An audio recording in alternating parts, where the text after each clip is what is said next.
শুরু করছি মায়া গল্পের ১২তম পর্ব। রিফাতের ছবিটা পানিতে ফেলে কবিরাজ চোখ বন্ধ করে বিড়বিড় করে কিছু একটা বলছে। আমি এবং মা তার দিকে তাকিয়ে রইলাম। আমার খালা আমাদেরকে ইশারায় বলল, দেখিস এখন সবকিছুই বেরিয়ে যাবে, যদি ওকে কেউ কালো জাদু করে থাকে তাহলে সেটাও। সবশেষে কবিরাজ আমাদেরকে যা বলল তা শুনে যেন আমাদের পায়ের নিচ থেকে মাটি সরে গিয়েছিল। এটা আমরা কখনোই ভাবতে পারিনি। অবশ্য আমি কখনোই এইসব কালো জাদু বিশ্বাস করতাম না। কবিরাজ যেটা বলল সেটা শুনে রীতিমতো আমরা অবাক হয়ে গেলাম। কবিরাজ বলল রিফাতের উপর ভয়ানক কালো জাদু করা হয়েছে, যার কারণে রিফাত যা করছে সব তার নিজের ইচ্ছায় নয়, বরং অন্যের ইচ্ছায় করছে। আর যার ইচ্ছায় করছে সেই মূলত রিফাতকে কালো জাদু করেছে। আমাদের আর বুঝতে বাকি রইল না কে কালো জাদু করেছে। এটা করেছে ঈশা।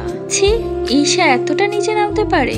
ভাবতেই অবাক লাগছে। যাকে নিজের বোনের মতো ভেবেছিলাম সে কিনা স্বার্থের জন্য এতটা নিচে নামতে পারে। আমি এক পর্যায়ে কান্না করে কবিরাজকে বললাম, যেভাবেই হোক আপনি এই কালো জাদু কাটিয়ে দিন, আমি আমার রিফাতকে ফেরত চাই। আমি অনেক ভালোবাসি রিফাতকে, ওকে ছাড়া আমি বাঁচবো না। আর আমি জানি রিফাতও আমাকে অনেক ভালোবাসে, কিন্তু ঈশা আমাদের মাঝে কাটা হয়ে দাঁড়িয়েছে। আপনি দয়া করে আমাদের ভালোবাসা ভেঙে দিবেন না। আপনি যেভাবেই হোক এই কালো জাদু কাটিয়ে দিন, তার বিনিময়ে যা দরকার আমি সব দিতে রাজি আছি। কবিরাজ বলল, শান্ত হন, এই কালো জাদু অনেক দিন আগ থেকেই করা হয়েছে, তাই এটা কাটানো অত একটা সহজ ব্যাপার নয়, কিন্তু আমি এটা কাটানোর যথেষ্ট চেষ্টা করব। কিন্তু সে ব্যক্তি শুধু আপনার স্বামীর উপর নয়, বরং আপনার উপরও কালো জাদু করেছে, যেটার প্রভাব অনেক আগে থেকেই পড়া শুরু করেছে, কিন্তু আপনারা বুঝতে পারছেন না। মূলত আপনাকে কালো জাদু করা হয়েছে অবিবাহিত নারীর ফাঁসি দেওয়া কাপড় দিয়ে, যার প্রভাব আপনার উপর পড়বে এবং আপনি আস্তে আস্তে একদম একা হয়ে যাবেন। এক পর্যায়ে আপনি নিস্তেজ হয়ে মারা যাবেন। এই কথা শুনে তো আমার মা হাউমাউ করে কাঁদতে শুরু করেছে। বাবা, আপনি যেভাবেই পারেন আমার মেয়েকে বাঁচান, আমি আমার মেয়েকে হারাতে চাই না,